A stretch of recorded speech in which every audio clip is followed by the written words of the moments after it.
The kinetic molecular theory is a model to help us understand gas behavior. Remember, theories and models explain behavior instead of just telling us what happens.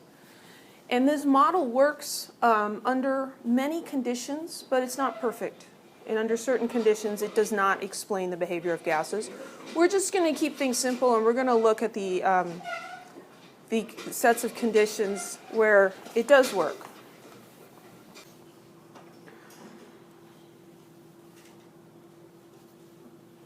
So here are the main points of the kinetic molecular theory. And these, I'm not going to make you spit these out, give me the 4 principles of kinetic molecular theory. But you need to be able to remember these ideas and what they mean. So the first idea is that a gas is a collection of particles in constant motion.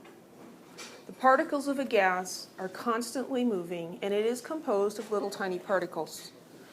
So when I think of gases, I think of like a 3-dimensional pool table where you've got these little billiard balls, but instead of rolling on a table, they're flying around in the air. Okay, so they're free, basically, of gravity almost. Another thing that can help us understand how gases work, have you guys heard of that ancient original video game called Pong? Right? That was a long time ago. I remember, sadly, when that was cool, really just mind-bogglingly cool. So for those of you who have never heard of Pong, let me introduce you. So imagine that this was a video screen, and you had a paddle down here. That's just not a really good one at all. I'll make a better one. So you had this little bar, and you had a little joystick, and you could move the paddle to the right or to the left, and that was it. And there was one little blip on the screen. The screen was black, and the blips, I think, because this was played on a TV, I think they were white. And so let's pretend this is the blip. And what the blip would do is it would run into things, and it would bounce off, and it would keep bouncing, and you had to try to keep it from going through the bottom of this square. So if you hit it, it would go back up. And occasionally you could get it locked so that it was bouncing around and you didn't have to move your paddle, and that's when you could actually go to the bathroom or something or get a drink, because there were no pause buttons. And you could put a little spin on it if you were moving it when it hit the paddle. But this, I think, is a good analogy for how gas molecules work, because they don't slow down, they just keep moving. There are no attractions or repulsions between the particles. The collisions are elastic, like billiard ball collisions. An elastic collision is one where there's no loss of kinetic energy. If 2 molecules run into each other, one might transfer its kinetic energy to the other, but the total amount of kinetic energy is the same. So even though these molecules or atoms are zinging around, they're not slowing down even when they bump into each other.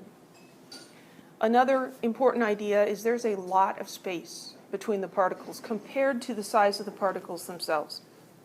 And this makes me think of a family vacation we took one year. We were driving across country, and we drove through Wyoming. Wyoming is a beautiful state, but there's very few people who live in Wyoming. We had our AAA guidebook, because this was before smartphones and stuff. And we're looking up, reading around, what's around us. And the whole state of Wyoming has a population about the same as Fresno. Not even including Clovis, just Fresno itself, in the whole state of Wyoming. There's a lot of empty space in Wyoming.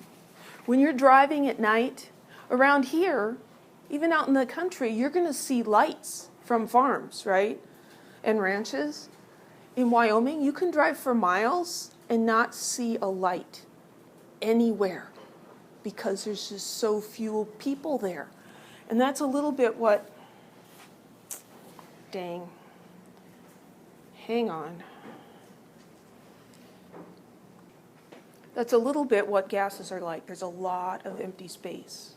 In contrast, a liquid is a group of people just jammed together, right? Maybe trying to get to the snack bar during halftime at a Fresno State game or something. So they're milling about, they're touchingly close. In a gas, there's lots and lots of space between the particles. In fact, the space is so large that the size of the particles doesn't matter. Now, if you're on an elevator with 10 people, the size of the people kind of matters, doesn't it? Right? If you had 10 5-year-olds, or if you had 10 300-pound O-line football players on there, there'd be a difference in how crowded that elevator was. In solids and liquids, the sizes of the particles matter. In Wyoming, where there's 400,000 people in the whole state, does it matter if everybody's the size of a 3-year-old or everybody's the size of a big O-lineman? No. There's plenty of space. You're not going to feel crowded, no matter how big the particles are. So lots of space compared to the size of the particles. And then the last idea is that the speed of the particles increases with increasing temperature. You heat up the gas, the particles move faster. You cool the gas down, the particles move slower. And to help you remember this, you can think about people walking on the beach. Did you know that Reedley has a beach? Reedley has a beach. Right now there's not much water next to the beach, but there's lots of sand.